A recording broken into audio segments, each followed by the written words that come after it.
প্রাচীন ভারতের কুয়াশাচ্ছন্ন পাহাড়ে কাইতো নামে এক রহস্যময় সন্ন্যাসী বাস করতেন। কাইটো তার জীবনকে ধ্যান এবং আধ্যাত্মিক বৃদ্ধির জন্য উৎসর্গ করেছিলেন। একটি ঘন বনের উপকণ্ঠে একটি ছোট গুহায় বসবাস করেছিলেন। অরণ্য, কুয়াশা এবং রহস্যে আবৃত, সুউচ্চ বৃক্ষ এবং ঘূর্ণায়মান নদীতে ভরা একটি নির্মল অথচ রহস্যময় পরিবেশ তৈরি করেছিল। একদিন রোহন নামের এক যুবক এই পাহাড়ে হারিয়ে যায়। একটি প্রচণ্ড ঝড় তাকে আটক করেছিল এবং সে মরিয়া হয়ে আশ্রয় চেয়েছিল। ঘন কুয়াশা আর অবিরাম বৃষ্টির মধ্যে দিয়ে সে কাইতোর গুহায় আশ্রে পড়ল। সন্ন্যাসী একটি উষ্ণ এবং আমন্ত্রণমূলক হাসি দিয়ে তাকে ভিতরে স্বাগত জানালেন এবং রাতের জন্য আশ্রয় দিলেন। তারা যখন আগুনের পাশে বসেছিল, রোহন এই অনুভূতিটি নাড়াতে পারেনি যে কাইতোর মধ্যে অসাধারণ কিছু ছিল।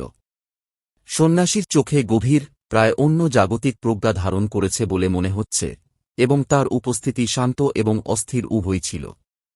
গুহাটি নিজেই অদ্ভুত বস্তুতে ভরা ছিল, প্রাচীন শিল্পকর্ম, রহস্যময় স্ক্রোল এবং অদ্ভুত ডিভাইস যা রোহান আগে কখনো দেখেনি। প্রতিটি আইটেম একটি দীর্ঘবিস্তৃত অতীতের গোপন ফিসিস করে বলে মনে হচ্ছে। বাইরে যখন ঝড় উঠল, রোহান একটা অস্বস্তি অনুভব করল। হঠাৎ কোনো সতর্কতা ছাড়াই কাইতো পাতলা বাতাসে অদৃশ্য হয়ে গেল।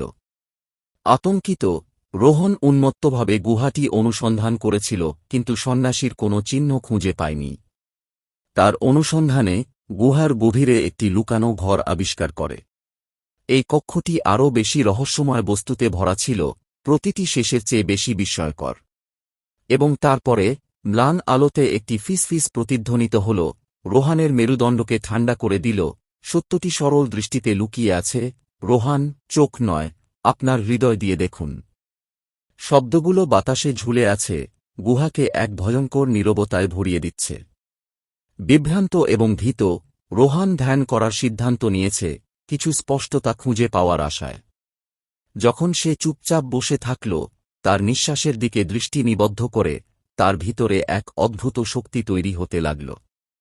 তার চারপাশ ঝাপসা হয়ে গিয়েছিল, এবং তিনি অনুভব করেছিলেন যে নিজেকে অন্য সময় এবং স্থানে নিয়ে যাওয়া হচ্ছে, প্রাচীন ভারতে। এই দর্শনে রোহন নিজেকে বুদ্ধের উপস্থিতিতে দেখতে পায়, যিনি একদল শিষ্যকে শিক্ষা দিচ্ছিলেন। দৃশ্যটি ছিল বিস্ময়কর, শান্তি ও আলোকিত অনুভূতিতে ভরা।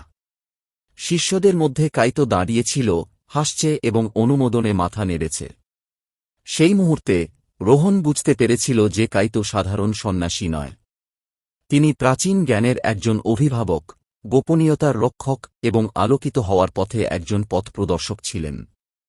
দৃষ্টি ম্লান হয়ে গেল, এবং রোহান নিজেকে গুহায় ফিরে পেল। কাইতো তার পাশে বসেছিল, তার চোখ দুটো চিকচিক করছে। যাত্রাটা গন্তব্যের কথা নয়, রোহন নরম গলায় বলল। এটি যাত্রা সম্পর্কেই।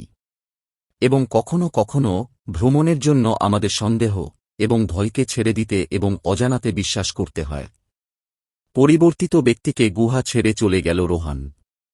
তিনি মহাবিশ্বের রহস্য এবং বুদ্ধের শিক্ষার গভীর জ্ঞানের জন্য একটি নতুন উপলব্ধি অনুভব করেছিলেন। যখন তিনি কুয়াশাচ্ছন্ন পাহাড়ের দিকে ফিরে তাকালেন, তিনি জানতেন যে কাইটো এখনও সেখানে রয়েছে, যারা সত্যের সন্ধান করেছিল তাদের দেখছে এবং গাইড করছে। ঝড় কেটে গেছে, আর জঙ্গল ভোরের নরম আলোয় স্নান করেছে। কুয়াশাচ্ছন্ন পাহাড়ের রহস্যময় সন্ন্যাসী দ্বারা প্রদত্ত নিরবধি জ্ঞানকে সাথে নিয়ে রোহন হালকা হৃদয়ে পাহাড়ের পথে হাঁটলেন। তিনি এখন বুঝতে পেরেছিলেন যে সত্যিকারের যাত্রা ভিতরে ছিল, এবং তিনি যে উত্তরগুলি চেয়েছিলেন তা বাইরের জগতে পাওয়া যায়নি, তবে তার নিজের হৃদয়ের গভীরে।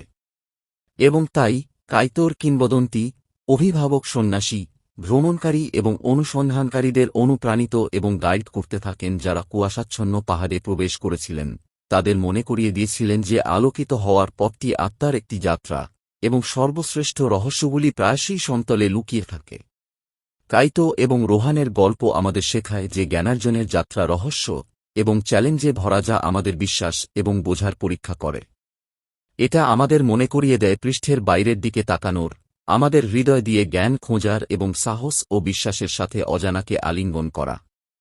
রোহান যেমন আবিষ্কার করেছিলেন, সর্বশ্রেষ্ঠ সত্যগুলি প্রায়শই সরল দৃষ্টিতে লুকিয়ে থাকে, যারা তাদের হৃদয় দিয়ে দেখতে ইচ্ছুক তাদের দ্বারা উন্মোচিত হওয়ার অপেক্ষায় থাকে। এরকম শিক্ষা নিয়ে নিজেদের জীবনকে আরও ভালো করে তোলার জন্য আমাদের চ্যানেলকে সাবস্ক্রাইব করুন। আমাদের সাথে জুড়ে থাকার জন্য ধন্যবাদ।